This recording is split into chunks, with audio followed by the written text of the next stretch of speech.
What is up, everyone? It's Quinn here, and in today's video, I'm going to be going through my Week 11 top 18 quarterback rankings.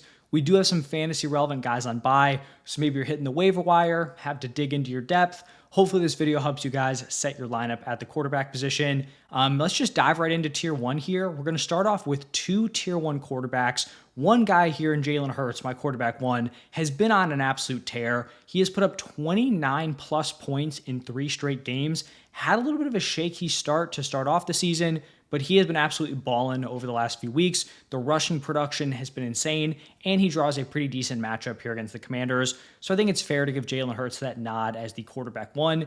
Now, the other quarterback who is by far and away the quarterback one on the season, Lamar Jackson, the dude is averaging 25.9 points per game. He is giving you such an insane edge at the quarterback position. And the only reason he's not number one is he does draw a pretty tough matchup here. The Steelers have allowed the second fewest points per game to the quarterback position, but I still think he belongs in tier one. He's been balling out in good matchups, bad matchups. It has not mattered. Lamar Jackson is playing at such a high level. I really don't think he's going to be held down too much.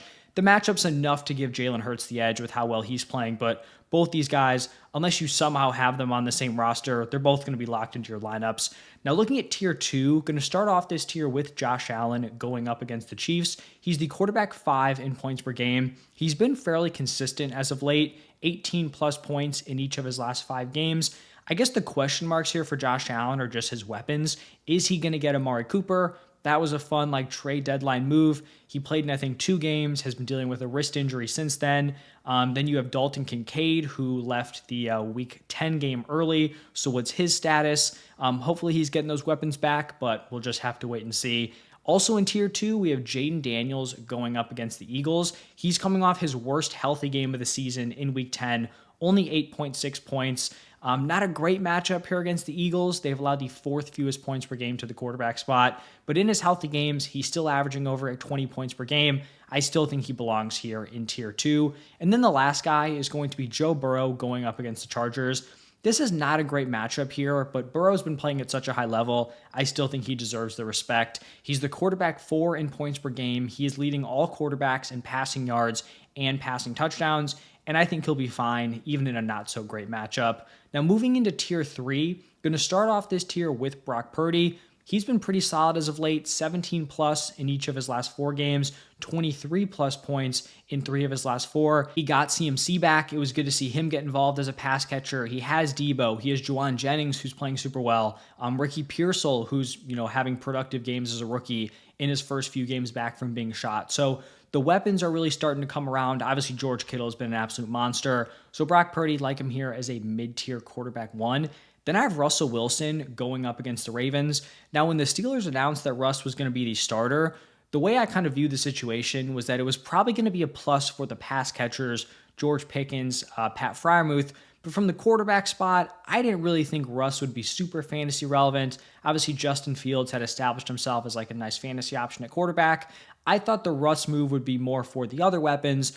Not that Russ, would have standalone value at the quarterback position. However, through 3 games, he's averaging 18.9 points per game, and he draws a really favorable matchup here against the Ravens. They've allowed the 2nd most points per game to the quarterback position. The only team that has allowed more is the Bucs, and they're on bye. So in terms of favorable matchups for this specific week, I think Russ definitely has the best one. Him and George Pickens clearly have the connection there. I think Russ is a really strong fantasy option this week. Another guy who I think is a strong play is Justin Herbert going up against the Bengals. His last 3 games have been his best 3 fantasy performances, 19 plus points in all 3 of them. This is a nice matchup here against the Bengals. They're allowing the 5th most points per game to the quarterback position. It's good to see the Chargers kind of letting Justin Herbert go out, air it out, mixing in a little bit of the rushing production, which is something we haven't seen a ton of in recent seasons here for Herbert, or pretty much his entire NFL career. So that's good to see. I like Justin Herbert here in tier 3. Then I have Bo Nix going up against the Falcons. I feel like he's kind of consistently slept on, at least in terms of fantasy. He's put up 14 plus points in his last 6 games. This is a nice matchup here against the Falcons. They've allowed the 7th most points per game to the quarterback position. He's producing consistently, has a little bit of rushing upside. Him and Cortland Sutton have been balling out together over the last few games. I think he's a top 10 option at the quarterback position this week. And then to close out tier 3 and my top 10, we're going to have Jordan Love going up against the Bears. Now, this has not been a good matchup for opposing quarterbacks, even with the Bears kind of face planting. The defense has still not been great for opposing quarterbacks. They're actually allowing the fewest points per game to the quarterback spot.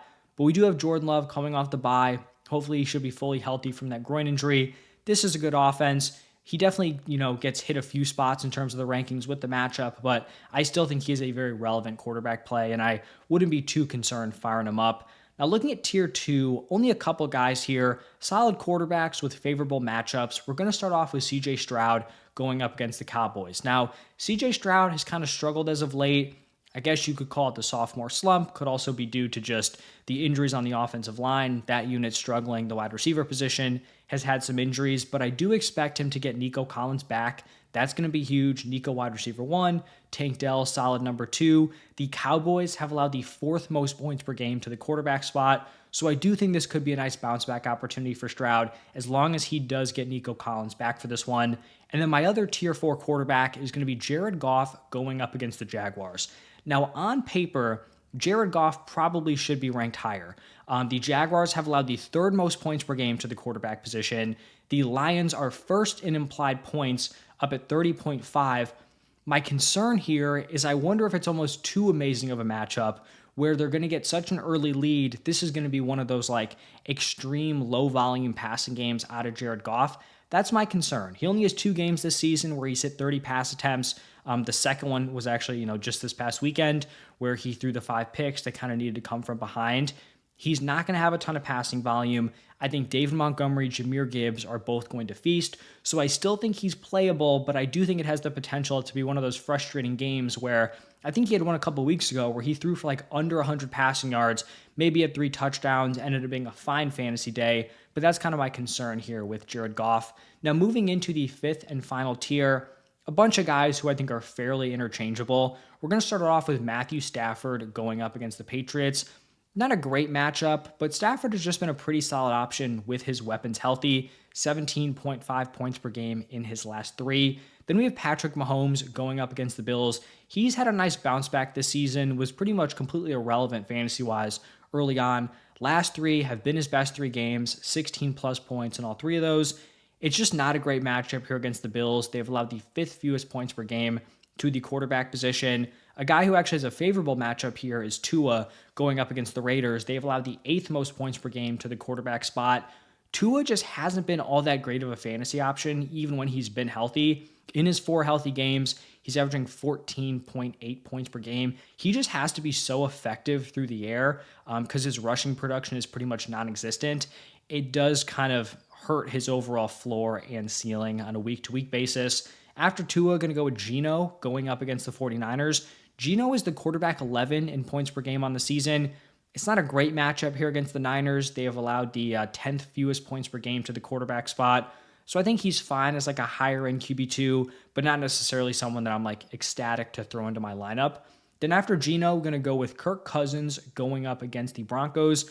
Kirk's kind of had an interesting season. He hasn't had a super high weekly floor. 6 of his 10 games have been under 13 points. He's had a couple of boom games. I think both of them were actually against the Buccaneers. And he's had a couple of other games around the 17-point area. So he hasn't been super consistent. This is not a great matchup here against the Broncos. They've allowed the 8th fewest points per game to the quarterback position. So mid-tier QB2 I think is fair, but not someone who I think is an amazing play this week. And then the last guy in these rankings, Aaron Rodgers going up against the Colts. Even though they kind of had a rough start to the season, this game here in Week 10 was actually Aaron Rodgers' worst fantasy game of the season. It's a favorable matchup here against the Colts. They've allowed the 9th most points per game to the quarterback spot.